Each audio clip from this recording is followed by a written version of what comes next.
एक साधु महाराज श्री रामायण जी की कथा सुना रहे थे।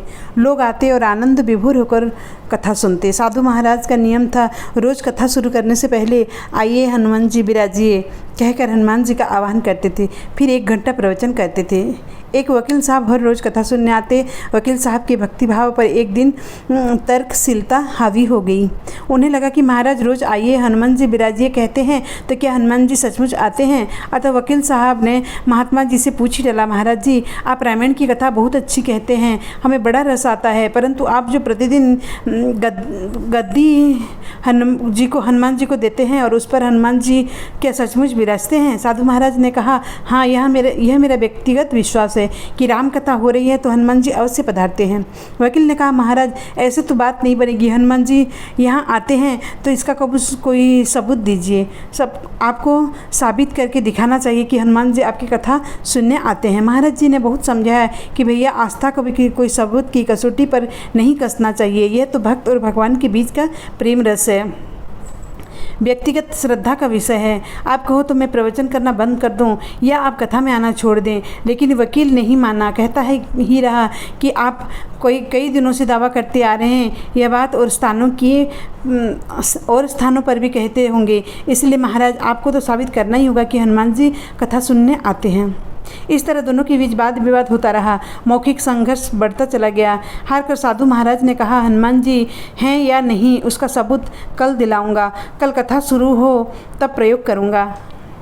जिस गद्दी पर मैं हनुमान जी को विराजित होने को कहता हूँ, आप उस गद्दी को आज अपने घर ले जाना। कल अपने साथ उस गद्दी को लेकर आना और फिर मैं कल गद्दी यहाँ रखूँगा। कथा से पहले हनुमान जी को बुलाएंगे, फिर आप गद्दी ऊंचा उठाना। यदि आपने गद्दी ऊंचा कर दी तो समझना कि हनुमान जी नहीं हैं। वकील इस कसौटी के लिए तैयार हो गया। महाराज ने कहा, हम दोनों में जो पराजित होगा वह क्या करेगा, इसका निर्णय भी कर लें।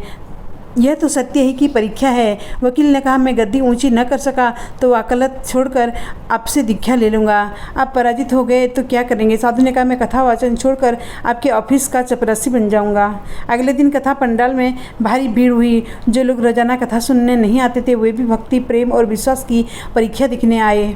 काफ़ी भीड़ हो गई, पंडाल भर गया।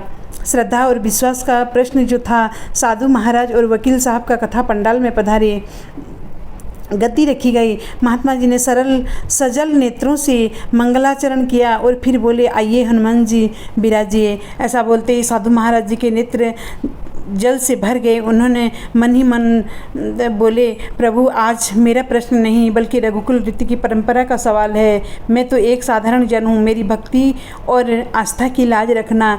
फिर वकील साहब को निमंत्रण दिया गया, आइए गद्दी ऊंचा कीजिए। लोगों की आंखें जम गई। वकील साहब खड़े हुए, उन्होंने गद्दा उठाने के लिए हाथ बढ़ाया पर गद्दी को स्पर्श भी न कर सके।